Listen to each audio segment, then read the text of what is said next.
महाराज शनिवार के दिन अगर शिव की आराधना करी जाए, शनिवार के दिन अगर शंकर को जल चढ़ाया जाए तो जिंदगी में व्यक्ति की कभी अकाल मृत्यु नहीं होती। महाराज इस पीपल के वृक्ष के नीचे जो शनिवार को दिया लगाएगा वो लक्ष्मी और नारायण को अपने घर ले जाएगा। इसलिए शनिवार के दिन पीपल के वृक्ष के नीचे दिया का प्रमाण है। महाराज और सुन दरिद्रता देवी, तेरे पेड़ के नीचे जो खाली हाथ आएगा तू उसके घर में प्रवेश करेगी, और जो भरे हाथ से मतलब पानी का लोटा ले जाओ, कंकु ले जाओ, चावल ले जाओ, रोली ले जाओ, कुछ भी, जरा सी शक्कर ले जाओ, गुड़ ले जाओ, आटा ले जाओ, और पीपल के पेड़ के नीचे कभी खाली हाथ मत जाओ। अगर तू खाली हाथ कोई आया तो तू उसके घर में प्रवेश। शनिवार के दिन अगर शिव की आराधना करी जाए, शनिवार के दिन अगर शंकर को जल चढ़ाया जाए तो जिंदगी में व्यक्ति की कभी अकाल मृत्यु नहीं होती। महाराज सुबह उठने के बाद घर की सफाई न करती हो, दिन में पलंग पर सोती हो, रात्रि भर बर्तन झूठे जिसके घर में पड़े रहते हो, उस घर में तुम अपनी धर्म पत्नी को दरिद्रता को लेकर प्रवेश कर जाइए। जहां नारी दिन में सोती हो, जहां रात भर के बर्तन झूठे रखे रहते हो, उसके घर में तुम प्रवेश कर जाओ। महाराज और स्थान तो कहा जहां इमली का पेड़ हो, पीपल का वृक्ष हो, बड़ का पेड़ हो, कांटेदार पौधे जिसके घर में लगे हों, उस घर में तुम प्रवेश। अब दुसाहा मुनि और दुर्वासा जी की तो बात चल रही है, इतने में भगवान नारायण और लक्ष्मी का विवाह हो गया था। तो नारायण लक्ष्मी जी नारायण से बोली, अपने विवाह को आज 15 दिन हो गए, मेरी बहन के विवाह को 20 दिन हो गए, अपन मिलने नहीं गए, एक बार चलो ना मिलने। भगवान बोले चल चलते, और भगवान नारायण सीधे उस ज्येष्ठा से मिलने के लिए, दरिद्रता से मिलने के लिए चल। अब दरिद्रता से मिलने के लिए जैसे ही पहुंचे तो दरिद्रता कहाँ बैठी हुई थी? पीपल के पेड़ के नीचे। पीपल के पेड़ के नीचे दरिद्रता बैठी और वहीं पर पहुंच गई। अब आप किसी से मिलने जाओगे तो क्या लेकर जाओगे? अरे बोलो तो क्या ले जाओगे? डंडा की मिठाई? डंडे लेकर जाओगे कि मिठाई लेकर जाओगे? अरे बोलो तो मिठाई लेकर जाओगे ना, कुछ भी मिष्ठान मुंह मीठा कराने के लिए। जिसकी विवाह हुआ है, अभी विवाह हुआ है, तो उसके मिठाई का डब्बा लेकर चले। और मिठाई का डब्बा ले जाकर जैसे ही भगवान नारायण लक्ष्मी को दिया, लक्ष्मी ने तुरंत ज्येष्ठा देवी को दिया। ज्येष्ठा को दिया तो देते ही दरिद्रता ने मिठाई का डब्बा फेंक दिया, और फेंकते से ही बोली, लक्ष्मी तू मेरी छोटी बहन है, तुझे इतना नहीं मालूम कि तेरी बड़ी बहन खाती क्या है, और मेरे लिए तू मिठाई लेकर आई है? तू पागल हो गई है, मूर्ख हो गई है, जो तू मेरे लिए मिष्ठान लेकर आई है। तुझे मालूम नहीं कि मुझे खट्टा और तीखा पसंद है। लक्ष्मी जी की आंख में आंसू भर गए। लक्ष्मी जी बोली, जी मैं तो समझी कि तुम्हारा विवाह हो गया है, हो सकता है तुम कुछ चेंज करी हो अपने स्वाद को, क्योंकि विवाह होने के बाद थोड़ा सा व्यक्ति बदल जाता है। मुझे लगता है आपने कुछ चेंज करा हो, इसलिए मैं आपके लिए मिठाई लेकर आई। लक्ष्मी तुझे मालूम नहीं मैं क्या खाती हूँ? मुझे नहीं चाहिए। मिठाई का डब्बा फेंक दिया। आज भी कई दरवाजों पर, कई दुकानों पर आपने नींबू मिर्ची टंगा हुआ देखा होगा। कई लोग कहते हैं नजर से बचाता है, नजर से नहीं, लक्ष्मी और दरिद्रता ये दोनों बहनें हर एक व्यक्ति के घर में प्रतिदिन प्रवेश करती है।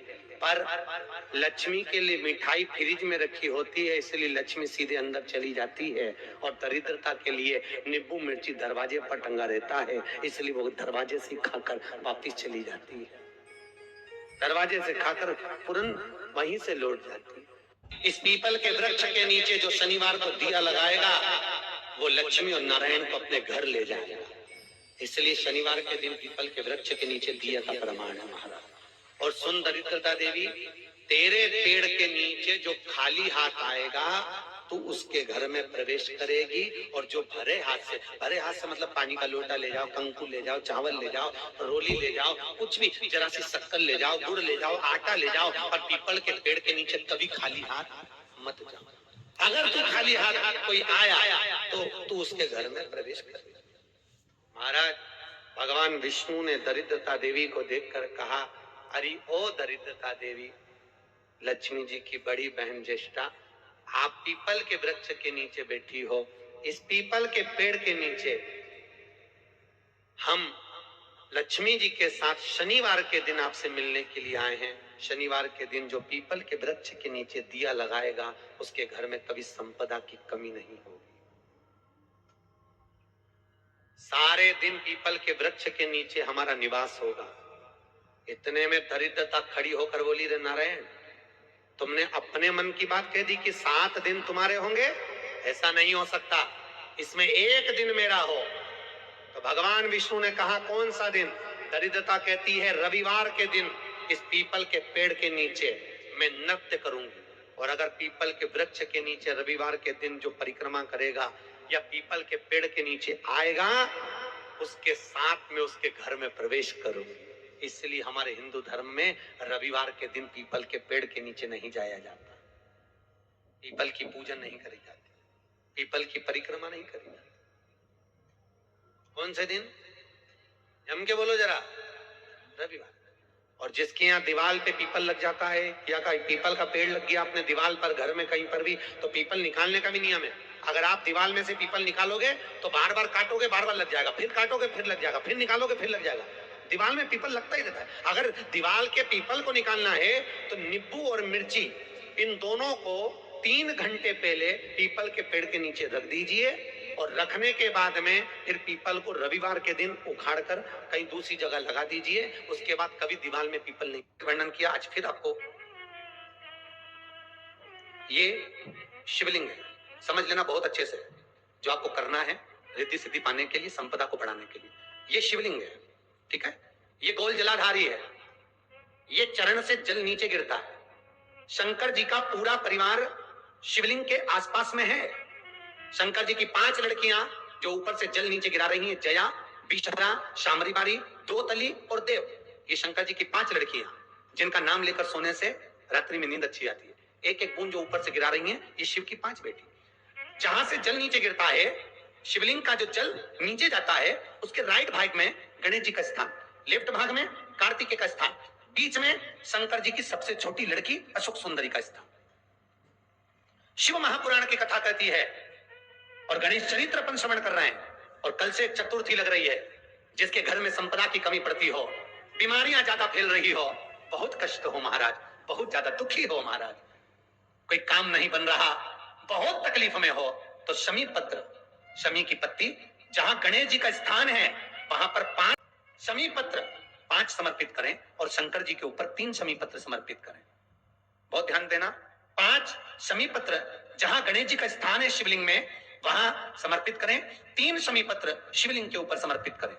1 शमी पत्र शंकर जी की चौखट पर लेफ्ट भाग में, जाते समय आपका उल्टा हाथ, जब मंदिर से निकलो तो उल्टे हाथ पर लेफ्ट भाग में शंकर जी की चौखट पर समर्पित करें 1 शमी पत्र। और महाराज का दिया जहां लेफ्ट भाग में आपने शमी पत्र रखा है, मंदिर में ना दिया लगाकर बाहर की ओर जहां शमी पत्र रखा है, उसके ठीक साइड में एक घी का दिया लगा दीजिए। केवल गणेश चतुर्थी से लेकर अनंत चतुर्दशी तक गणेश पुराण कहती है, भगवान गणेश जी का मोर ध्वज का, मयूर ध्वज गणेश का नाम लेकर जो ये दीप शमी पत्र चढ़ा देता है, उसके घर से कभी रिद्धि सिद्धि नहीं जाती, वैभव प्रतिष्ठा नहीं जाती। कर देखना, अगले साल तक आपका व्यापार कितना चलता है हमको बताना जरूर।